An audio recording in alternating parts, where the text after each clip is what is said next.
But first today, Boy's Own and Boy's Life singer Keith Duffy and his son actor Jay Duffy feature in this season of Uncharted with Ray Goggins.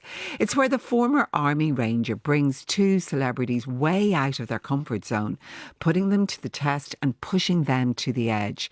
For Keith and Jay, that meant an attempt on Mount Stanley in Uganda, a far cry from the Emirates Stadium in London, where Boy's Own play next Friday and Saturday. Keith Duffy, great to see you. Hiya, Miriam. Always lovely to see you. Listen, it's such a good show. I've seen it. Who first approached you about doing Uncharted? Was it you or Jay? And which one of you wanted to do it more? Well, who approached me was the producer of the show, Jamie. He reached out to me through mutual friends, and we had a coffee in my office in town called Balf's. And we sat down and he kind of explained the idea of the show, and I'd actually seen a couple of episodes of series 1, so I kind of knew what it was about. And to be honest, I didn't have a huge amount of interest. Now, it is something that it does really interest me, but I've done quite a lot of it for the charity that I'm involved with over the years. I mean, I've done everything from Ironman to Mount Kenya to cycling from Geneva to Monte Carlo, and I've done marathons in New York a couple of times. So I've done plenty of challenges out of my comfort zone where you reach that, what they call the wall, and you think you can't go any further. So I've experienced that, and I've a lot of experience in that, but I've got really bad knees, and the knees really kind of gave out to me after Mount Kenya 2 years ago. And my wife said to me, that's it now. You're hanging up the boots. You're not doing any more of those challenges because I don't want to cripple, in our later life, So I kind of wasn't really that pushed about doing it, but they sent me an email to give me an idea and a taste of what it was they wanted us to do.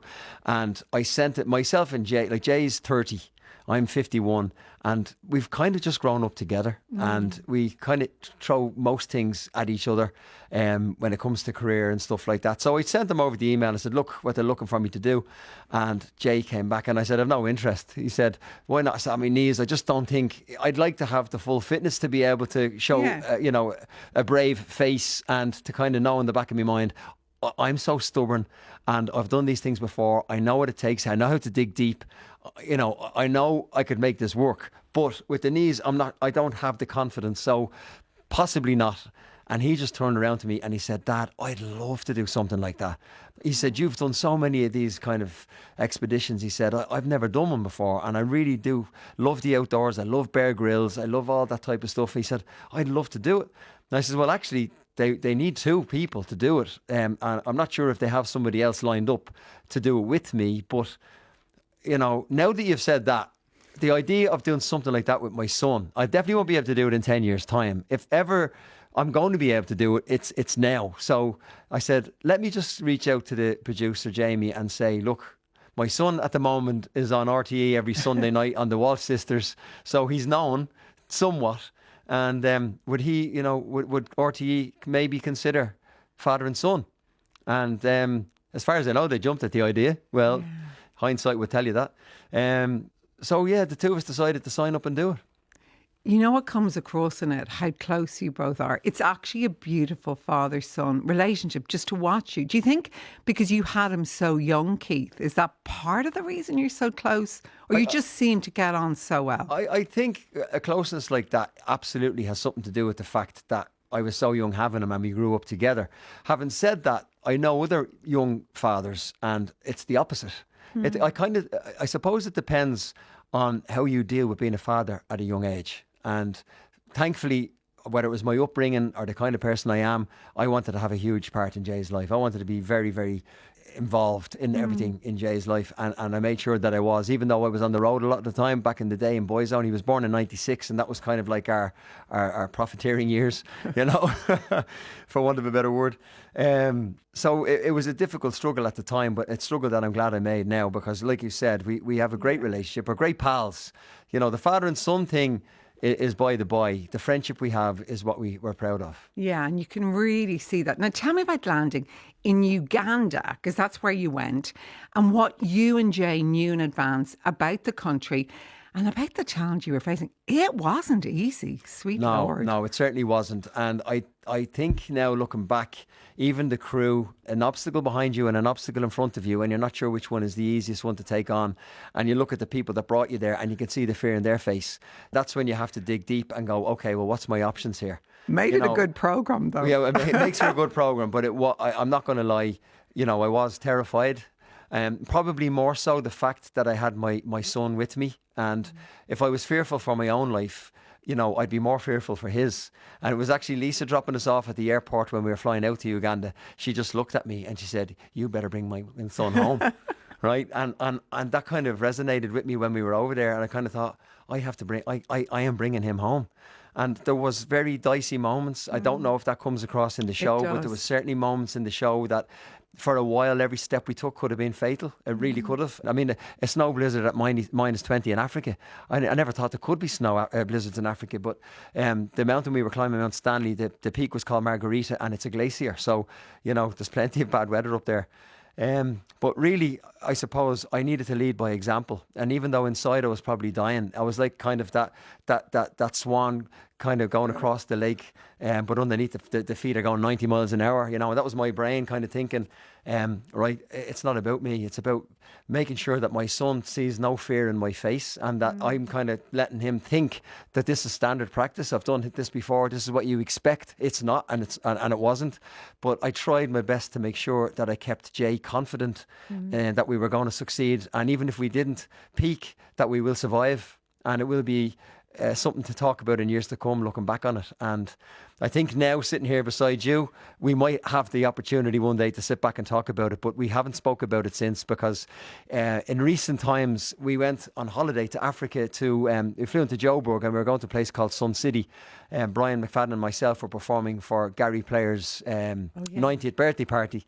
How fabulous. What an amazing man he was. And the team flew the families in so they could spend time with us. So we were actually sitting in the car travelling with my wife and my daughter from Joburg to Sun City, and the train that we were travelling on would remind you of some of the roads in Uganda, and both of us, without realising, we're having PTSD.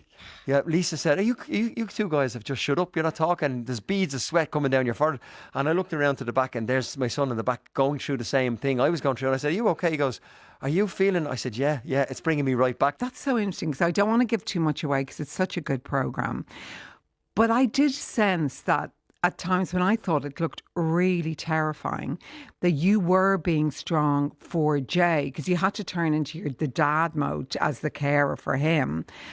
But you must have been terrified. I was terrified for you watching you. Yeah, I mean, I didn't allow that feeling to come on top of me too much. I tried my best to maintain, I suppose, a stubbornness. From the first hard challenge, I suppose, I ever took on was maybe 25 years ago when I did my first marathon.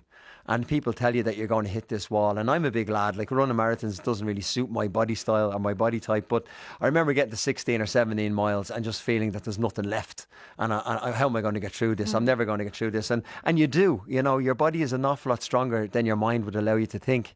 And you can actually achieve much bigger goals than you would set for yourself. And I'm aware of that. So I was we're not on our own. There's other people going through the same. The crew that were with us were fantastic, I have to say. The two cameramen were just unbelievable. They were like Tom Cruise, the two boys. They were brilliant, and they were going through the same torture that we were going through, but they had a job to do as well. All we had to do was survive. They had to shoot this thing. So I was looking at them going, okay, well, that's enough reason for me to keep my stuff together, watching those two boys working. And look, the crew, the director, the sound guy, we all went through the same torture, and they had a job to do, and all we had to do was survive. So you say at one point, Keith, actually, that it brings out the devil in you when you were slogging across bog and mud and wet boulders. Is that what it does? Do you just suddenly turn into Well, you have to grit down, and you have to allow your upset, your anger, you have to channel it to give you energy and ability. It's like before you go on stage, people say, do you still get nervous? And yes, I do. But it's nervousness and adrenaline. And really what you try to do is to channel that into energy so that your performance is better. And it was the same on the mountain. I was angry, but I kind of tried to channel the anger and the frustration into energy to keep going. Because really thinking about it, what options had I got? You know, we had no satellite phone. There was nobody going to come and rescue us. Nobody knew where we were. No, like I said, there was no phones, no satellite phone. There was no way of signaling to anybody. Even a flare in the sky would have meant nothing because we were so remote in the middle of nowhere. So what options have you got but to keep going forward and to keep staying positive? And I'm a huge believer in PMA, positive mental attitude. And that's what I tried to kind of maintain and to push through. And you did. And the interesting thing is, like you said, you watch those shows before, and sometimes you look at them and you think, they're probably not going to be very hard, or they've, like a luxurious bed. Well, I watched series 1, and that's exactly what I thought. I said, compared to some of the things I've done, that's a walk in the park. But this series, this episode that we did, was certainly no walk in the park. Let me tell you. It sure wasn't. Listen, I don't want to spoil the ending, but was it the hardest thing you have ever done physically? Without a shadow of a doubt. You know, I've done half Ironman, I've done triathlons, marathons. Like I said, I've cycled from Geneva to Monte Carlo through the Alps, stage 1 of Tour de France. And I remember literally thinking I'm going to die on some of those challenges. But I suppose they were all training for this, if I'm honest. Yeah. And my knees were particularly bad coming to the last few days, and especially going uphill it's not too bad, but going downhill that's tough on the knees. And my doctor, my surgeon advised me to get 2 new knees 2 years ago. So the fact that I haven't and I've just maintained and managed to keep going forward is great. But when it came to the descent, I found it very, very difficult. And you'll see it in the show, but I came up with a little idea that ended up saving my life. I came up with a plan with a rope that got me down the mountain, and I think great plan. Yeah, it saved my life. I mean, I think myself and Ray Goggins counted that we tied that rope to 17 different trees, and that rope was 300 feet long, 90 meters long. So you can imagine the struggle. But yeah, we got there in the end. Ray Goggins, he was really impressed with your leadership and with your determination, Keith. Where do you think that strength comes from? You spoke earlier about being a young dad, but you do have that steely inner determination strength. Where is that from? I honestly don't know. I know I'm a very sensitive person, and I'm quite a deep thinker. And for years as a younger man, quite maybe insecure, but also a people pleaser. And once I turned 50, nearly a couple of years ago, I made great sense of that, and I've been able to kind of channel that now more so than have it as a negative against me. I think my daughter Mia brings out a huge hero in me. In the face of adversity, with Mia growing up and having autism, and knowing that we're going to have a fight and a challenge on our hands, which we've been fighting and like winning for the last 26 years.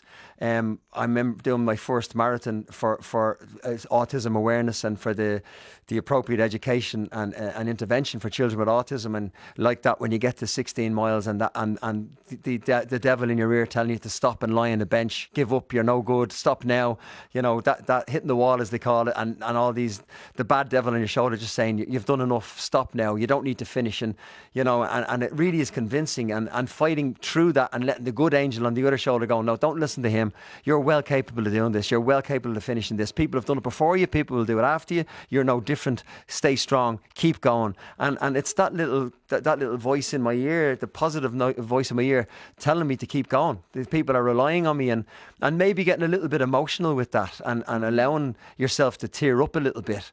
That just gives you the grit and the ability and the strength to carry on, Because you've been a remarkable father to both Jay, who's in this show with you, but also, as you mentioned, to Mia there, who is your daughter, who is autistic. Do you think that changed you when your daughter got a diagnosis? I've spoken to you before about Mia and the wonderful charity you set up. But do you think when you look back now, Keith, as a guy in his early 50s, that diagnosis changed you? Absolutely, 100%, no doubt about it. She made me 1,000,000% better person. There's no doubt about it. Looking back in the 90s, I was always a joker, and I was loud, I was boisterous. Looking back now, I realise that I was actually quite shy.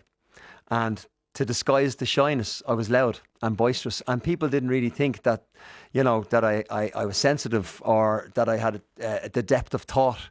And me, it really... So we were away from the business for 7 years. And when we got back together at the end of 2007, it was Children in Need on BBC One that got us back together to do a medley of 3 of our songs, Boyzone. And it was then that we decided maybe to do a reunion tour. So we were 7 years apart, but in those 7 years, we broke up at the end of 99. Mia was born in 2000.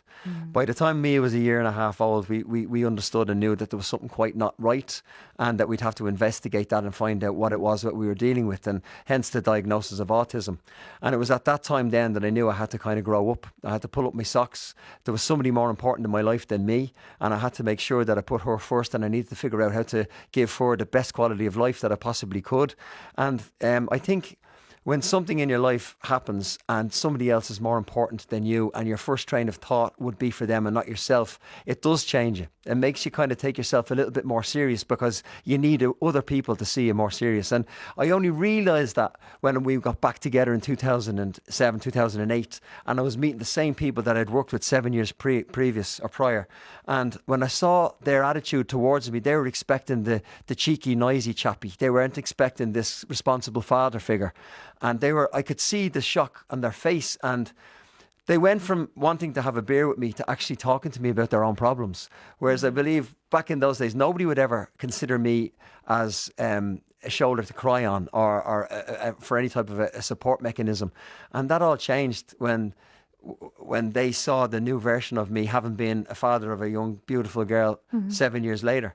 So, yeah, I've seen those changes in myself, and I've realised that I have got strength and determination and depth of soul, if you like. Yeah, no, you're so interesting, Keith, and you're so good on that, talking about what that meant to you when your daughter was diagnosed. And it probably also helped you put into perspective when originally Boyzone split up, and then what you were going to do. And even now, as you head back on the road as Boyzone, it's not that it's less important, but is everything more in perspective? I've got great perspective on my life and where I want to go, and my ambition, and I've got a great freedom of thought now, because Mia's doing so well. She's 26 now. She's working for an American pharmaceutical company. She's found her niche, if you like. She's very good with coding and platform developing and computers. She works very, very hard. Like most children with autism of her age, her social outlook is it can be quite bleak, and she doesn't have a lot of friends. I'm her best friend. She doesn't really have a social life unless myself and Lisa bring her out. And her and my mum are best pals. I lost my dad a few years ago, and my mum and me have become great pals, and they go out to the cinema at the weekend, and they go for meals together, and they love each other's company, and that's great. I'm delighted with that for Mia. But she's a very driven, she's very aware of herself. She's very aware of her autism. She has moments where it can be quite upsetting for us, because we just want her to have a fulfilled life, and there's certain parts of her life that she doesn't feel are fulfilled, and she's worried sometimes that she's 26 and there's certain things that she wants to achieve that she hasn't achieved yet. But she does set the bar very high for herself. But in general, all in all, she's a very, very happy, gorgeous human being, and Does she know her dad's a pop star, and does she care? She doesn't care. She doesn't care at all. She prefers Westlife.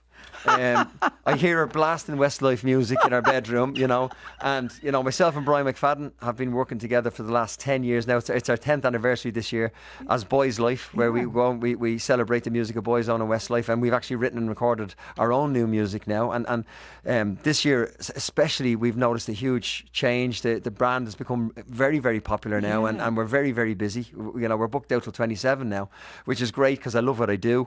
But even though Brian is part of the family, he's like my brother. He's a great guy. He's a great guy, and he's part of the family. But Mia still blushes when he comes into the house. I'm going, I can't believe she's still like he's like my brother, and he's part of the family. But she still gets a little bit coy around him, But honestly, I've lived all over the world, and I've never come across a human being that just has a bigger heart than her. She's just the most caring, beautiful soul I've ever come across. She's an amazing human being. She gets that from her parents, of course. Now listen, I watched the Boyzone documentaries last year, and I spoke to Ronan Keating when they came out. Great chat.